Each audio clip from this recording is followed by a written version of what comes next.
Welcome back to BYU Sports Nation. We are live in Studio B alongside Jeremy Jordan. I'm Spencer Linton. We got a lot of homies in the building. Indeed. TV side and our radio homies on BYU Radio.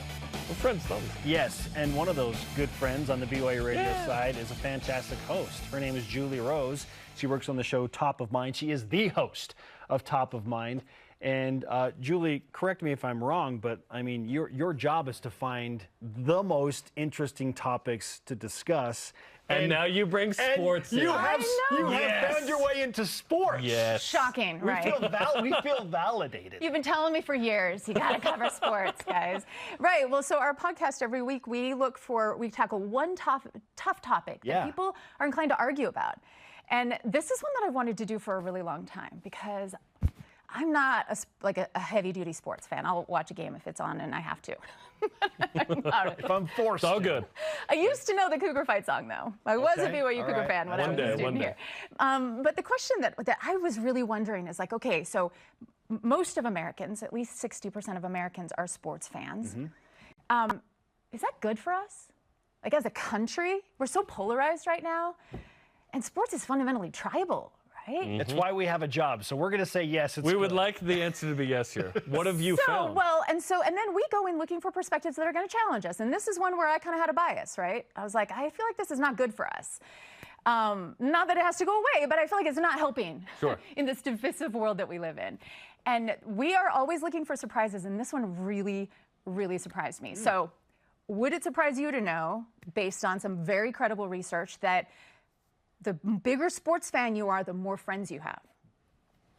Okay, this makes sense to me because sports is so tribal. Okay. Yes. You want to experience it in an echo chamber of people who like the same fans or same teams and players that you do. Creates community. So even more so, though, than, say, if you're like a Comic-Con person or you're really into, like, I don't know, comic books or a band, right? Let's say you would think that could create the same kind of thing, right? Like it's tribal, you sort of have your thing. Well, sports more so than pretty much anything else you can think of creates, because sports fandom is not about what's happening on the field, it turns out.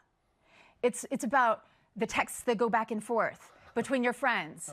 It's about it's an excuse to reach out, to communicate with your grandpa who you don't have much else in common with except for the team that you love, right? Okay. So it's about these networks, and these guys actually did some research. It's a couple of sports marketers who did all this, interviewed like 30,000 fans, and did surveys and focus groups. So that was really fascinating. They found that not only do sports fans have more friends, but they also are more satisfied in their jobs. This is the one that really blew my mind, though. The bigger the sports fan you are, the less likely you are to be politically polarized. Wow. So you feel more friendly toward people of an opposing political viewpoint. Interesting. And these guys are arguing, and I actually kind of get it now, that sports fandom could, rather than being, because I was like, it's tribal, it's dividing us, but it can actually be a tool to reduce polarization in society at large. So even though I'm not a sports fan, I am way more supportive now of the idea that people should be sports fans. Yes. Because, and here's why, I'm like, it doesn't make sense that it would be less polarized, because it's always us versus them. Someone's always winning and losing. But polarization functions when you have polls, and the nature of it is that you're getting pulled to one side or the other. Mm-hmm. So the more identities you have as a person, the less strength any of these polls have to draw you into an us versus them idea. So more teams. A couple of teams. Or even just, well, sure, there's that. But there's also, like, if your identity, okay, so you're a Cougar fan, you're also a dad, you're also, maybe you identify really a lot with where you went to school or with your religion, for example, right? Like those are the identities those are the identities that affect what we value, where we spend our time. And the more you have of those, the less pull any of those have to kind of suck you into the dangerous polarization where you see everybody else as the other. So there's that. There's the fact that if you have a more, it's called identity, it complicates your identity and makes you less susceptible to falling into polarization. Interesting. And also it creates, so like if you're going to go, you're at a big game, what matters, this person who's sitting next to you is also cheering and you're talking about your favorite player and what's going on.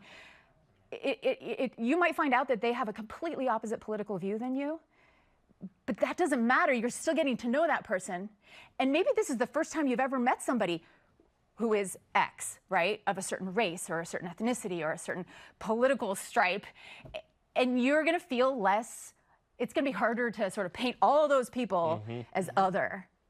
I know so-and-so. And they're cool, and we share the same affinity. We had a fun experience together. So sports fandom is the solution to all our problems. I feel like I'm happier because of sports. It's not that simple, honestly. but We've been I'll doing give you this some show. of it. We've been doing this show for almost 10 years. Welcome. Okay? Welcome. You're like, it's about time. You are in here, Julie. We got you. There is room for you, okay, as a sports fan with us. And no, we appreciate sincerely the fascinating research that goes into this. Yeah, that's awesome. And it's not just like, hey, like sports, your life will be better. There's real meat. Tangible data now, which is awesome. Lean into the power that sports can be to create connection. Yeah. So send the text when the team, reach out to the old friend from college that you haven't been in touch with in a while.